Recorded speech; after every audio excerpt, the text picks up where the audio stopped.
Operational group controlling. Time after time, American fighter pilots over Germany would take on the 109s and 190s at odds of 2 or 3 or 5, or even 10 to 1, and come out completely victorious. Some of the stories are well-nigh incredible. The pilots will tell you it's the old story of democracy versus dictatorship. Every American was expected to be aggressive and self-reliant in a fight and to use his head, or as every German was under such strict discipline that he waited for orders before taking the action that might give him the edge. Often the orders came too late, or not at all. There is no better illustration of this than the difference in the way we and the Germans used radio.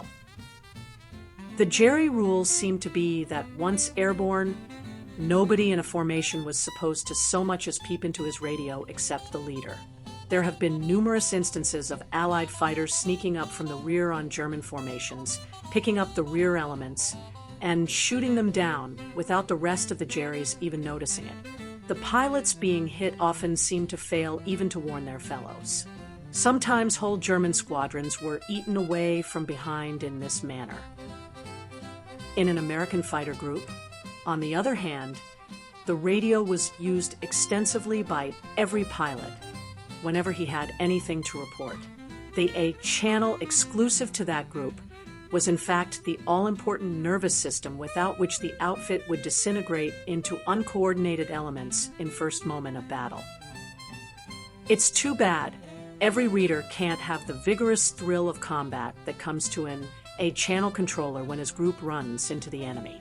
It's quite an experience to hear all this excited conversation going on hundreds of miles away from the ops room in the upper air.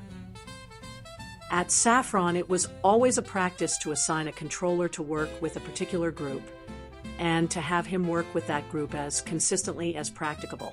After long association with this outfit, a controller got so he could interpret quite accurately what he heard on the radio, recognizing voices and inflections and jargon. So it was possible to tell when the group was just coasting along looking for trouble, when it was getting into a fight, and whether it was badly broken up or coming home in good formation. Hello, Colgate, this is Horseback. Any business? That would be the calm request of the group leader for information on any Jerrys in the vicinity. Break right, cobweb white. Almost a scream. That sudden cry might save the life of a buddy. Hey, Red 3, come on down here and shoot this guy off my tail, will ya? Okay, 2 coming down. Watch those bastards at 10 o'clock high. Keep your eye on Blue 4. Roger. Chatter, chatter, chatter. Up the scale. Higher, higher. All right, for SK, settle down. Let's settle down now, goddammit. The voice of the experienced group leader knifing in to clear the channel and stop the excitement. Flying along on an operational mission, a fighter pilot would normally have button A on his radio depressed, enabling him to talk to A, any other pilot in a group, B, the flying control officer in the tower at home base, C, the homing operator in the D/F station on home base, D, the group controller sitting in the ops room at Saffron Walden, or E, the group controller sitting at a radar scope in the nut house, MEW station. Anything any of these people might transmit, he could hear, depending of course on the range and atmospheric conditions. The periods of heavy traffic with all these various stations seldom overlapped because they were used at different stages of a mission.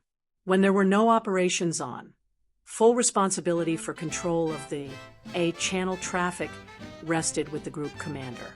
At the start of a mission, Colgate assumed full control, passing it to a forward control unit when circumstances warranted.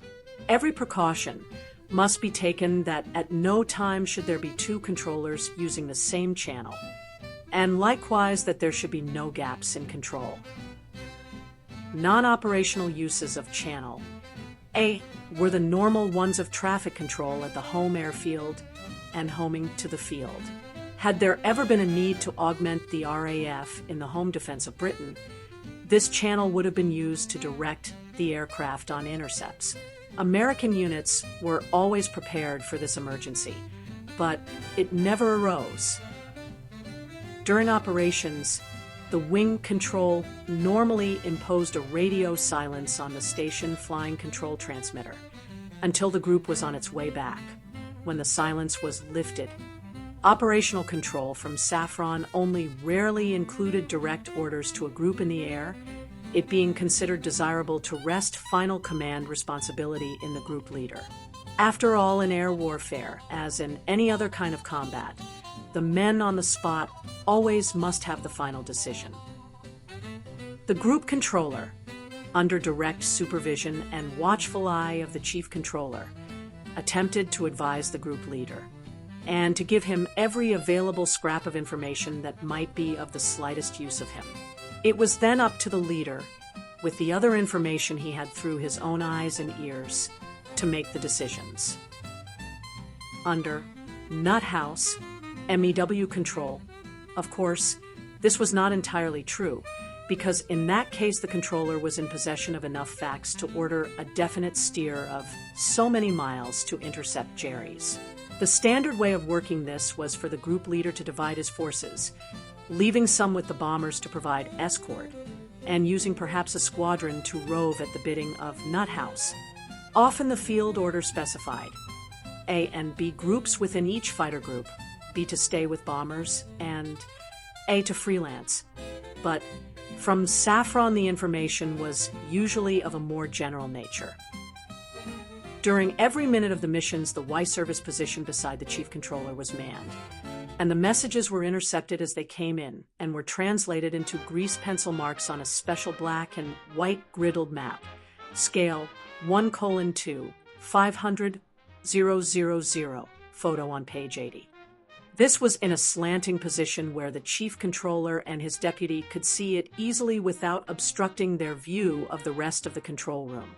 It was covered with 2 sheets of plastic, the one underneath having the planned courses and timings, and the upper one the message plots.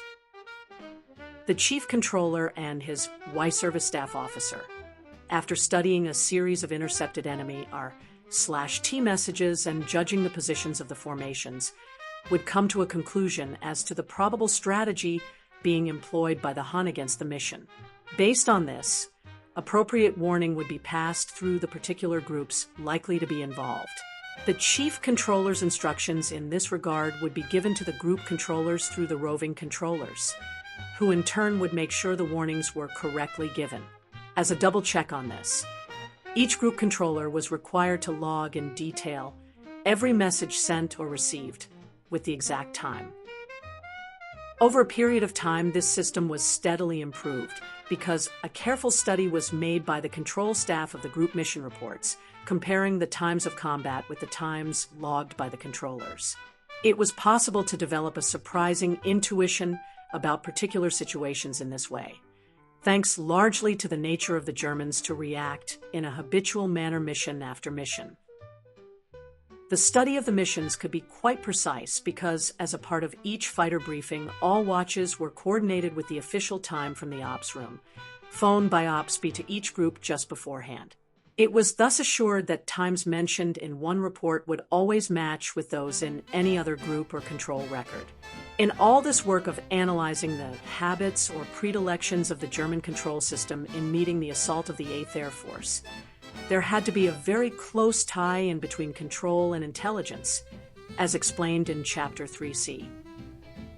For it was only through background knowledge of German dispositions, habitual rendezvous points, control frequencies and terminology, and many other factors that the chief controller and his assistants could make full use of the Y information, and all the other facts that poured into the ops room's steadily conference line. See channels, radar line, and group A channels. Saffron controlled discovered. In other words, that the way to deliver the most valuable service to the groups on their A channels was to know as much about the enemy as there was to know. The good controller was not through when he took off his earphone after mission. He also had some studying to do. It was never possible to predict when knowledge gained from some previous mission was going to come in handy. The chief controller's job, like Toscanini's, required him to keep track of what a great many people were doing and to direct all of it into a single harmonious effort. A small fact picked up by one group controller might be the missing key to what was happening in another part of the sky. A simple message to the right group, couched in the right language, might be the means of bringing many bombers safely home. When things went smoothly according to plan, the ops room might be deceptively still, and you'd hardly suspect that somewhere over Germany a couple thousand bombers and fighters were stabbing at the Nazi vitals.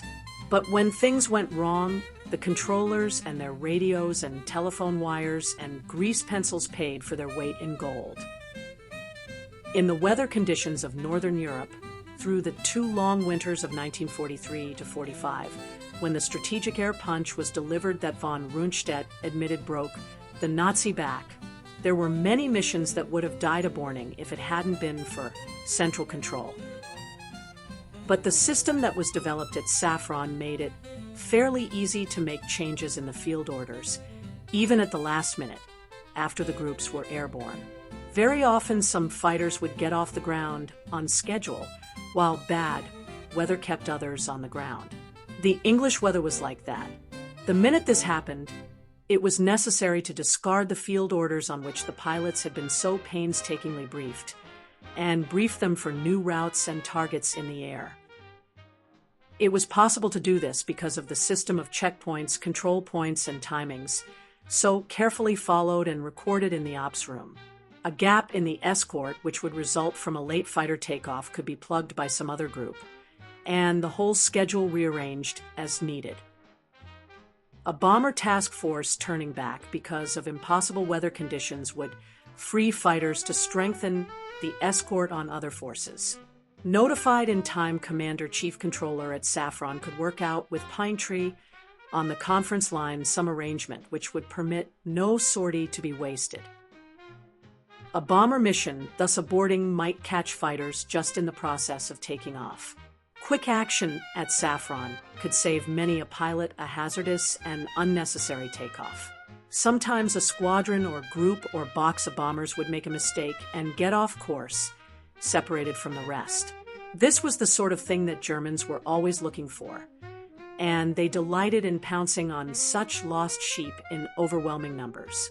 Often the first intimation of such a situation would be the Germans' own report received by Y service of Allied bombers where they weren't supposed to be. Cloud conditions might be so bad that the bombers themselves were unaware of straying from course. In such predicaments, the chief controller had to have his wits about him, and he had to be prepared to make decision on his own account, perhaps even dangerously weakening the escort elsewhere to meet the emergency. It was then too late to do any studying of the situation. If he didn't know instantly what to do and do it instantly, or if he erred, bombermen paid with their lives. The pressure was terrific at times like these. All the uncertainties, all the thoughts of what terrible things could happen, had to be ruthlessly pushed to the background. Minutes and seconds were priceless, and there was no time for indecision. Sweat could stand on the chief controller's forehead as he answered his phones and figured his chances, but his fighters out there eating up petrol minute by minute were not going to lean on their elbows and have a mild and bitter while he made up his mind.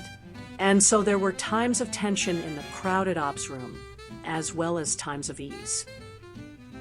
It must not be assumed from this discussion that all the work on a channel was done by the chief controller, but it is definitely true that the whole operational control of emissions stemmed from the top dais.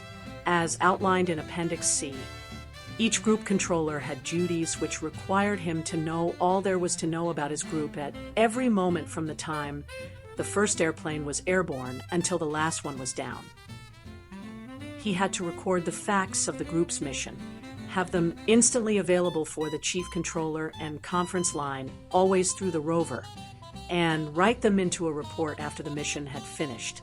He had to keep his eyes on all the displays of information in the ops room, the status board, the mission progress blackboard, the main plotting table, the weather chart, etc., so as to pass to his group any information or value and to make sure the information about this group was being displayed accurately for the benefit of the others in the room.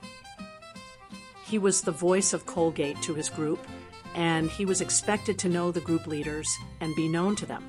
He had to understand the overall system of mission control. And a good group controller could often anticipate a situation demanding some decision or instruction from the chief controller, suggesting or requesting permission to take certain action. And if the group controller had a responsibility to keep the top deck informed, so also did the chief controller have reciprocal duty to his group men. At Saffron, the practice of going over the heads of the group controllers and dealing directly with the aircraft from the top dais was distinctly frowned upon, except in dire and extremely rare emergencies. Channel A, then, was the fight-in frequency, the operational link between pilot and pilot, between group and ground, the channel on which the day's mission business was handled. All the other channels were auxiliaries to get information, to guide people home, to save them from the sea. On A channel it was, "Hello, horseback Colgate here. Bandits 20 miles east of S for sugar. Over. Roger, Colgate will take a look." And if Horseback and his boys found those me 109s and clobbered them, nobody felt better about it than the controller, listening to the distant clamor in his earphones, in his little glass cubicle in the old grammar school.